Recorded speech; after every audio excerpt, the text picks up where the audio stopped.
जय हिंद फ्रेंड्स, मैं बलराम सिंह आपसे दोस्तों का अपने YouTube channel ignite peak academy में हार्दिक स्वागत एवं अभिनंदन करता हूं। आशा करता हूं कि आप सभी स्वस्थ व आनंद होंगे। पिछली क्लास में हम लोगों ने कीटोन तथा कीटोन के वर्गीकरण संबंधित कुछ महत्वपूर्ण जानकारियों का अध्ययन किया था। आज की क्लास में हम कीटोन के नामकरण को जानेंगे। कीटोन का नामकरण दो पद्धतियों के द्वारा किया जा सकता है।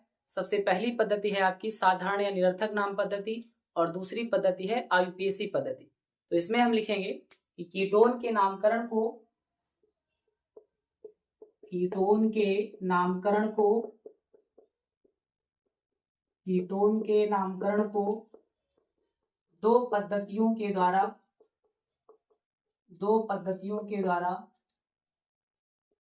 किया जा सकता है।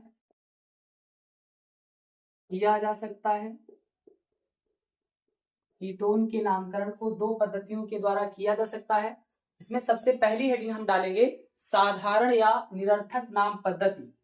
इसमें सबसे पहली हेडिंग पड़ेगी साधारण या निरर्थक नाम पद्धति। साधारण या निरर्थक नाम पद्धति। इस पद्धति में कीटोन का नामकरण कार्बोनिल समूह से जुड़े हुए एल्किल या एरिल समूहों के नाम के वर्णमाला के क्रम के अनुसार करते हैं। और अगर एक ही प्रकार के एल्किल समूह या एरिल समूह आपके कार्बोनिल समूह से जुड़े होते हैं तो उनके नाम से पहले हम डाई शब्द का प्रयोग करते हैं। तो इसमें हम लिखेंगे कि इस पद्धति में कीटोन का नामकरण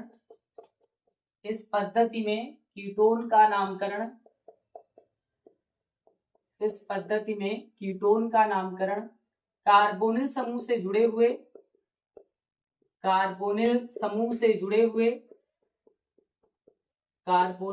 से जुड़े हुए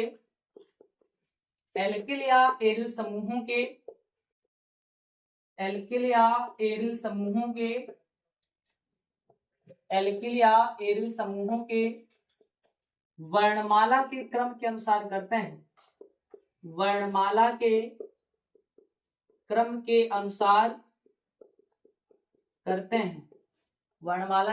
के अनुसार करते हैं। यदि समान प्रकार के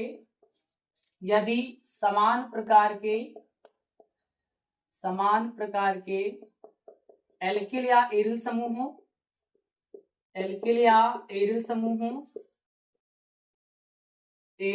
हो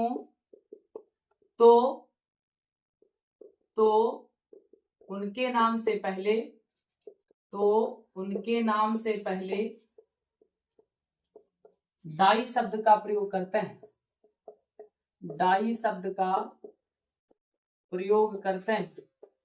उनके नाम से पहले डाई शब्द का प्रयोग करते हैं। तो साधारण या निरर्थक नाम पद्धति क्या है? इस पद्धति में कीटोन का नामकरण कार्बोनिल समूह से जुड़े हुए एल्किल या एरिल समूहों के वर्णमाला के क्रम के अनुसार करते हैं। यदि समान प्रकार के एल्किल या एरिल समूह हो तो उनके नाम से पहले हम डाई शब्द का प्रयोग करते हैं। जैसे इसे हम एग्जाम्पल के द्वारा समझेंगे। जैसे CH3 ये आपका कीटोनिक या कार्बोनिल समूह है। यहाँ पे हम C2H5 जोड़ दें तो देखेंगे कि कार्बोनिल समूह से अलग अलग प्रकार के आपके एल्किल या एरिल समूह जुड़े हुए हैं। तो अब इनके नाम से पहले हम अंग्रेजी वर्णमाला का क्रम लाएंगे। मेथिल को लिखने के लिए, यानी मेथिल जो है ये आपका M से स्टार्ट होता है, एथिल आपका E से स्टार्ट होता है। तो अंग्रेजी वर्णमाला में E पहले आता है, M बाद में आता है, इसलिए एथिल का नाम पहले लिखेंगे और मेथिल का नाम बाद में लिखेंगे। इस तरीके से इसका नाम हो जाएगा एथिल मेथिल और ये आपका कीटोनिक समूह है, इसके लिए जुड़ जाएगा कीटोन। तो इसका नाम हो जाएगा एथिल मेथिल कीटोन। इसी प्रकार अगर हम समान प्रकार के एल्किल समूहों को कार्बोनिल समूह से जोड़ दें, ये समान प्रकार के एल्किल समूह यानी मेथिल समूह कार्बोनिल समूह से जुड़ा हुआ है, तो इनके नाम से पहले हम डाई शब्द का प्रयोग करते हैं, यानी ये हो जाएगा डाई। CH3 के लिए लिखते हैं मेथिल और कीटोनिक समूह के लिए हम लिख देंगे कीटोन।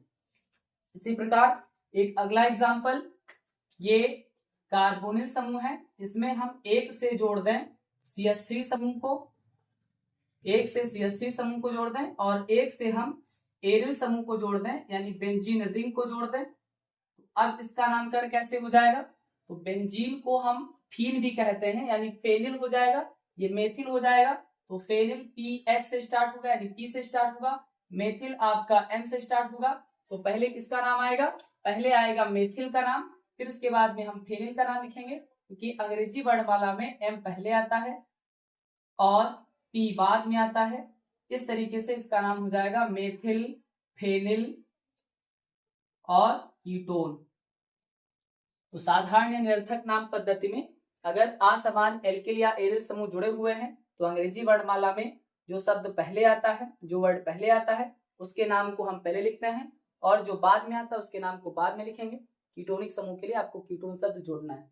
यहाँ पे देखेंगे अगर समान प्रकार के एल्किल समूह आ जाए तो डाई लगा देंगे, अगर असमान हो तो देखेंगे अंग्रेजी वर्णमाला में जो वर्ड पहले आता है उससे पहले, जो बाद में आता है वो बाद में। अब इसे आप नोट कर लेंगे। फिर इसके बाद में हम आएंगे इसकी दूसरी पद्धति पे, IUPAC पद्धति पे।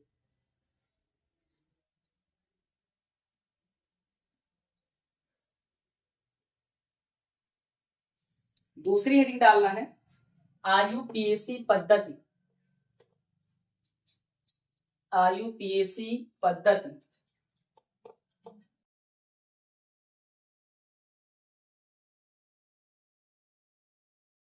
अगली हेडिंग डाल देना है IUPAC पद्धति।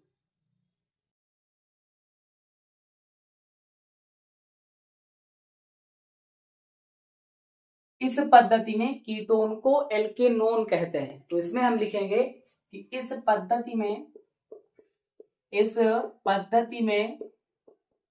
कीटोन को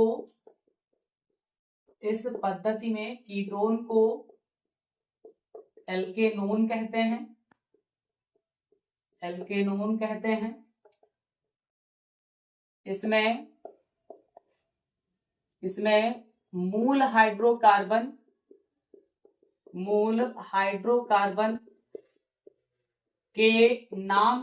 इसमें मूल हाइड्रोकार्बन के नाम के अंत से ई हटाकर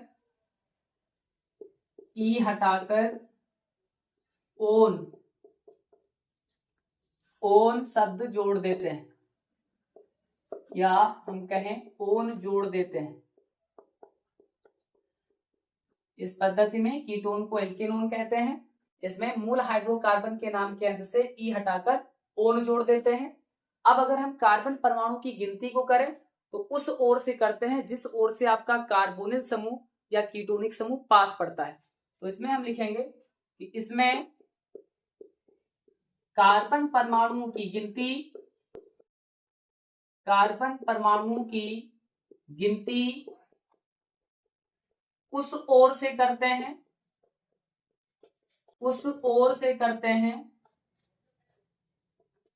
कार्बन परमाणु की गिनती उस ओर से करते हैं जिस ओर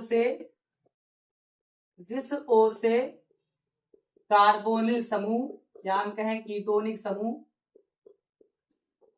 पास होता है, जिस ओर से कार्बोनिल समूह पास होता है।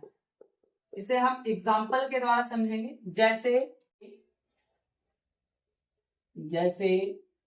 CH3, ये आपका कार्बोनिल समूह है CH3। इसमें देखेंगे कितने कार्बन है? 3 कार्बन है। गिनती उस ओर से करेंगे जिस ओर से कार्बोनिल समूह पास पड़ेगा। तो इधर से भी दूसरे नंबर पे है, इधर से भी दूसरे नंबर पे है, तो हम चाहे जिधर से इसकी गिनती कर सकते हैं। अब इसका मूल हाइड्रोकार्बन यानी कितना है? एल्क समूह क्या है? 3 है, तो 3 के लिए हम लिखते हैं प्रो। अब इसको हम क्या लिखेंगे? सिंगल बॉन्ड है तो प्रोपेन हो जाएगा पूरा, लेकिन इसके नामकरण में हम क्या देखे हैं कि ई हटाना है और क्या जोड़ना है? ओन जोड़ना है। तो ये हो गया आपका प्रोपेन। अब देखेंगे कार्बोनिल समूह किस कार्बन परमाणु से जुड़ा हुआ है, तो दूसरे से जुड़ा हुआ है, तो हम लिख सकते हैं प्रोपेन 2 ओन। इसका नाम हो जाएगा प्रोपेन।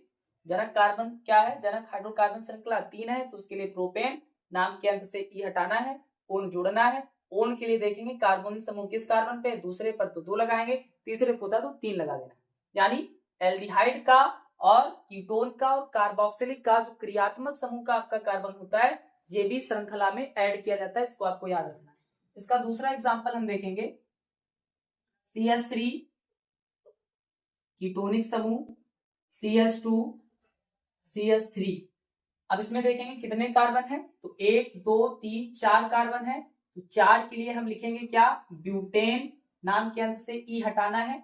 ओन जोड़ने के लिए देखेंगे किस कार्बन पे है, तो इधर से गिनेंगे तो तीसरे पर है, इधर से गिनेंगे तो दूसरे पर है। तो उस ओर से गिनना जिस ओर से कीटोनिक समूह पास पड़ता है, दूसरे पर है, तो जोड़ देना है 2 ओन। इसका नाम क्या हो जाएगा, ब्यूटेन 2 ओन। फिर इसके बाद में अगर कोई प्रतिस्थापी समूह जुड़ जाए तब इसका नामकरण कैसे करेंगे, जैसे अगला एग्जांपल CH3 CH2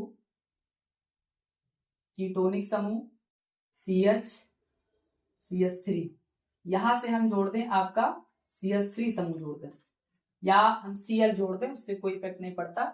अब यहाँ पे देखेंगे 1 2 3 4 5, यानी तीसरे पर आ रहा है, इधर से गिने 1 2 तीसरे पर आ रहा है, चाहे जिस ओर से हम इसकी गिनती करें ये आपका तीसरे पर ही आएगा। अगर ऐसी स्थिति बने कि तीसरे पर ही आए तो हम गिनती उस ओर से करेंगे, यानी दोनों साइड से गिनने पर तीसरे पे आ रहा है तो गिनती उस ओर से करेंगे जिस ओर से आपका ये जो प्रतिस्थापी है इसका स्थान भी पास पड़ जाए। तो इधर से गिनेंगे तो 1 2 3 4 5, यानी प्रतिस्थापी को न्यूनतम अंक मिलेगा। इधर से करते तो प्रतिस्थापी को अधिकतम अंक मिलता, लेकिन आपका जो ये कीटोनिक समूह है 3 पे इधर से भी जुड़ेगा, इधर से गिनने पे भी जुड़ेगा। तो आपको ये देखना है कि जिधर से आपके एल्किल समूह पास पड़े उधर से आपको गिनती करना है, क्योंकि दोनों ही इक्वेशन दोनों ही तरफ से ये इक्वल है।